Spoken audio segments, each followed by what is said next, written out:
in hindsight, depression for me was my spirit's way of communicating its starvation.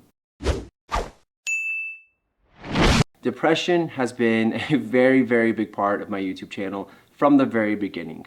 I have fought a severe depression for most of my life. It continued to grow as I got older up until 2021, where I had a depression that started from April every day through the end of that year.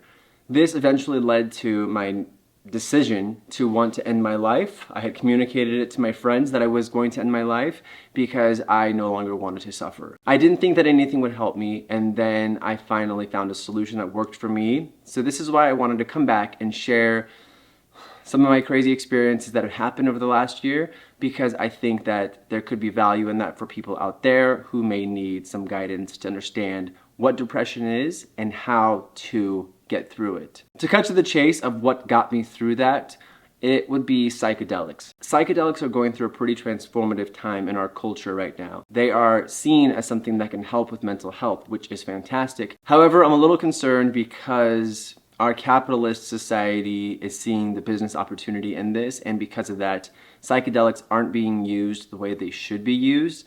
And so before anyone jumps on the bandwagon and does psychedelics, just wait until I finish my story so you can understand how they helped me, because it wasn't in the way that you think that it would have. The first psychedelic that I was introduced to that really made the biggest difference, that gave me my life back, was ketamine. I did ketamine in the clinics. You do it intravenously. You're basically put under, it's an anesthetic, and it's a complete dissociative. So what that means is you completely dissociate from your body. For me, that felt so amazing when I went through that experience, because it was like having a break from my broken body. Apart from that medicinal aspect, there was a side effect that no one told me about before I started doing ketamine, which was to have hallucinations. I guess I should have deduced that because it was a psychedelic, and all psychedelics that I know of cause hallucinations. But yeah, when you dissociate while under, you have these very, very vivid visualizations. You smell things you've never smelled. You see things and colors and taste things that you've never experienced before. They are all experiences that don't seem of this world. The first time I had that experience, I felt this extreme weight taken off my chest, because it pulled me out of my experience, and somehow I was exposed to the interconnectedness of everything in the universe. Now, the doctors at this facility told me that that was just a side effect, and that the actual benefits of ketamine are from like a neurological perspective, so it helps to do something in your brain. And so I believed that, and I discarded the hallucinations, chalking them up to something similar to dreams where they don't have much meaning. Ketamine worked for a good part of the first half of 2022. However, the depression would resurge or resurface very quickly after using the ketamine. So it would only last for a couple of weeks, which then led me to have to go back to the ketamine clinic to get more of these sessions in order to live a normal life. I was just happy that anything worked, so I was willing to do that. But just so you know, the cost for each of these sessions is $600. I was going twice a week for 3 months. So obviously it's a very expensive treatment. It's also very cheap for the hospitals. I think they showed me a full bottle of ketamine cost the hospital like $15, which would treat like 12 patients. So the markup is pretty insane, and that's why, again, I see that doctors and companies are taking advantage of this already, because there's a lot of money to be made, and people aren't approaching this the right way to give you the proper healing to get you better. They want you to keep coming back. It's almost like another form of psychiatric meds that aren't meant to cure your problems, but rather sustain them so that you can keep coming back and keeping them getting rich from your mental illness. I didn't realize this though, because I didn't know what was working, and I wasn't questioning what was working. However, as the year went on, my tolerance to the ketamine kept going up higher and higher and higher. By the end of December 2022, I was at a very, very high dose of ketamine. I was also mixing this with as something to maintain my health throughout the times between ketamine sessions, because I wasn't able to sustain it.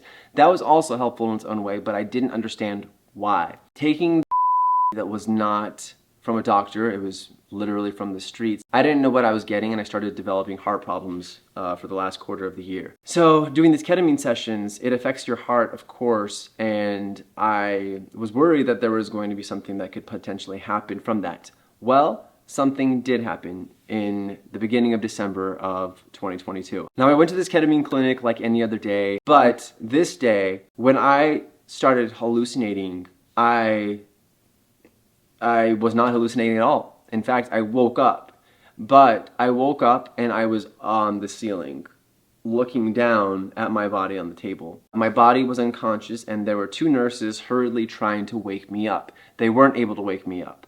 And so as I was watching this, I also was still in my conscious mind. I was thinking the way that I'm thinking right now as I make this video. There was no separation of me. There was me floating above my body, like from that corner of the ceiling, looking down and watching this all happen as they were trying to wake me up. As I'm watching these nurses try to bring me back, to wake me up, I turned over my shoulder and I saw a massive, I don't know how to describe it, just a mass of pure energy.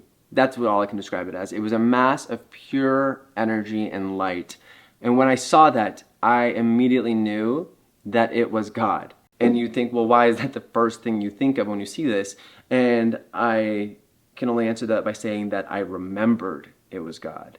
I remembered all of it right then.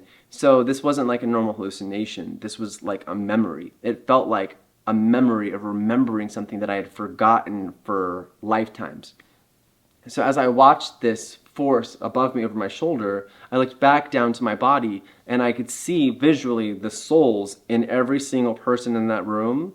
And then I watched as the universe that we exist in started to deconstruct in front of me. The illusion, the simulation that we exist in here started to break away. As the universe began to deconstruct, it was absorbed into the energy field that was God, that was the source. I think source is more appropriate to use because God is such a loaded term, but the source of all energy was absorbing this universe, including myself, into it. And as I was being pulled into it, I could see every soul of every person that I had ever met and never cared about being pulled into that with me.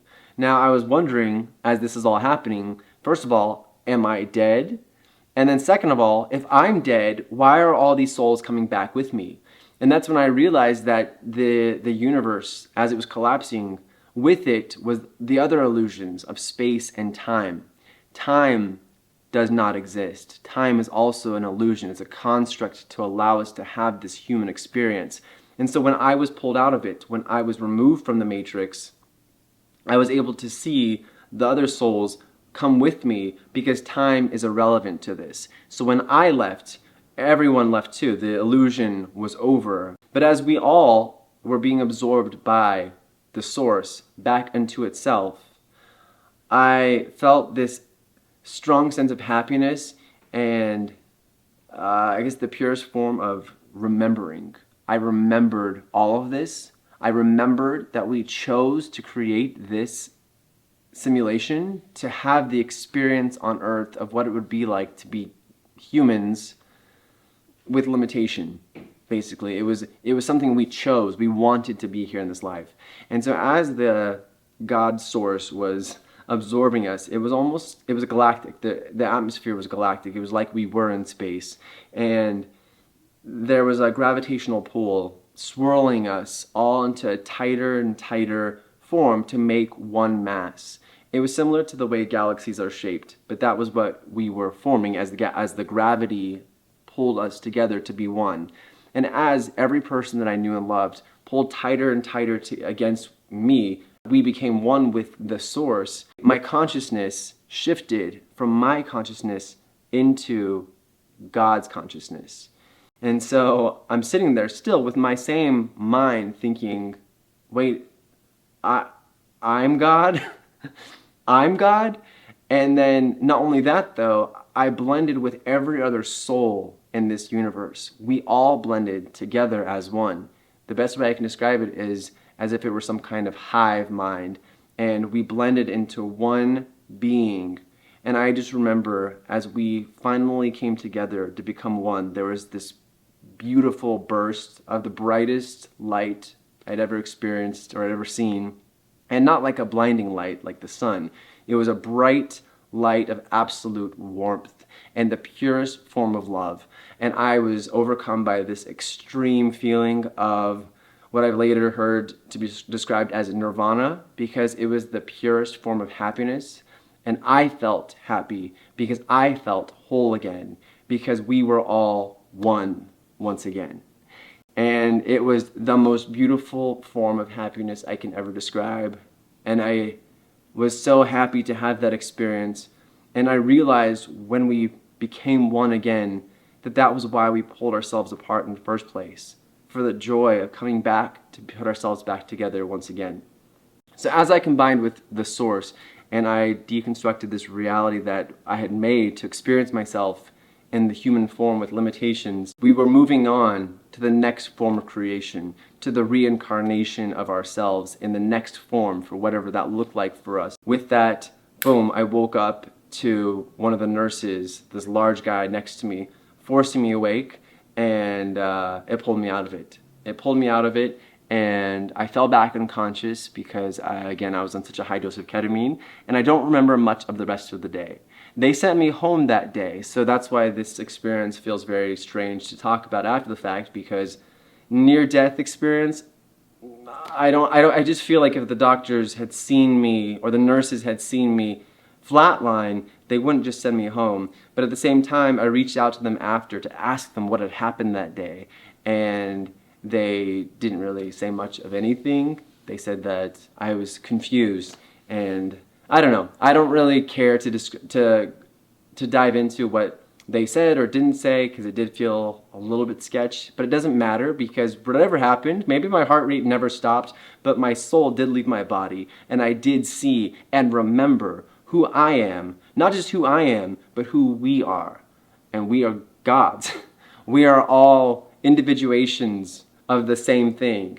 And I used to never fully understand that. I always believed in the interconnectedness of the universe, as in like a web, some sort of link that connects everything here in this universe. But I never considered the possibility that we were actually just one thing, experiencing different versions of ourselves by individuating ourselves as humans who have these bodies that get to think and believe the illusion that we are separate from other things and everything else. So it was a very, very powerful experience, but it also was a little bit unnerving because I'd never heard of anything like this before. I didn't really believe in any of this. I just didn't pay much attention to it, because the reason I went to these ketamine clinics was not to have a spiritual revelation or a spiritual awakening. It was to fix my depression. And little did I know that the depression and the spiritual awakening actually went hand in hand. I know this video is going to become very long, and I want to talk about this. I want to talk more about what the healing process has looked like since then. But I'm going to have to break this into separate videos, because otherwise this will go on forever. One thing I will say though is that I put it away for a few weeks. I didn't really talk about it very much other than to my close friends, the way I'm talking about it right now, because I didn't know what to do with that. Okay, so we're gods. Like, what does that mean? What am I supposed to do with that information? There was also a lot of questions that I had about the experience that I didn't fully understand, because I was so happy being whole as God in that experience. Why would I choose to go back to this?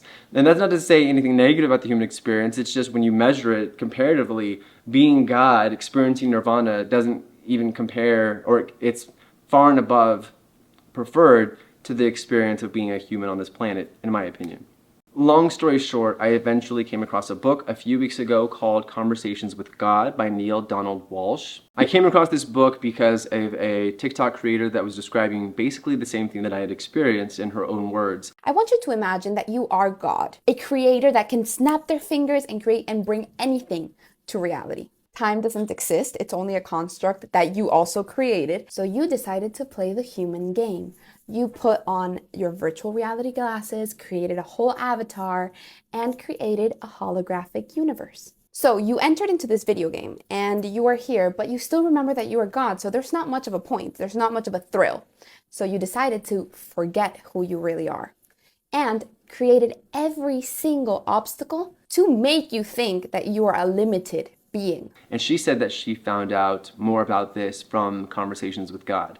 This book came out in the 90s. It's something that I'd heard about over the years, but I didn't know what it was about. So I got Conversations with God and I listened to the first hour of the book. Everything it said in there was exactly what I had experienced when my soul left my body.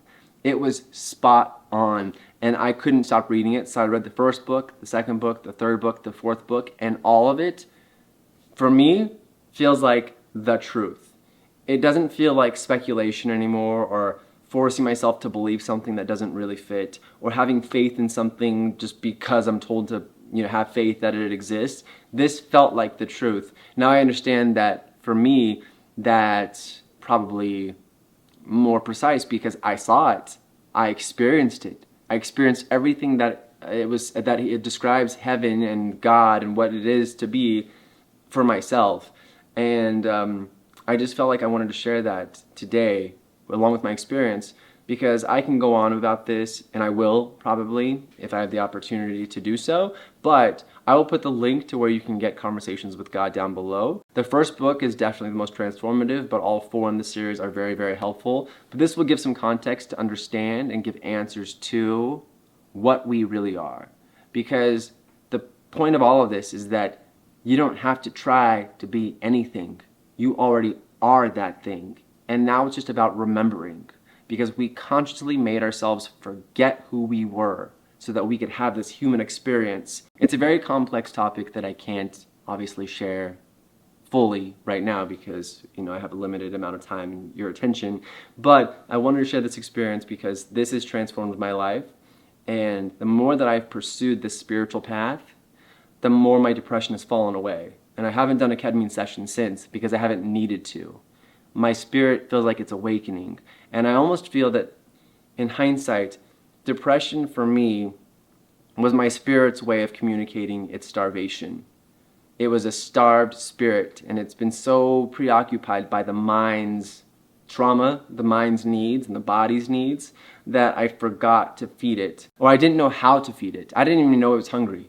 But now that I see that this path I'm on is quenching that thirst, it's satiating that hunger, I feel this need to keep walking that path and also to share that, because there's this old saying in recovery that you hear, which is you can only keep what you have by giving it away. And all of this would not have meaning, not nearly as much meaning, if I wasn't able to share it with other people that could value or benefit from that as well. So that is why I wanted to come back and share this story. If you have questions, let me know down below. I know it's been a while since I've been on YouTube, so I don't know who's going to be here, but I am sure that it will be the right people. So that's going to be it for this video. Thank you so much for listening to my story. I really appreciate it, and I guess that's all I have for right now. So thank you so much for watching, and I'll see you next time.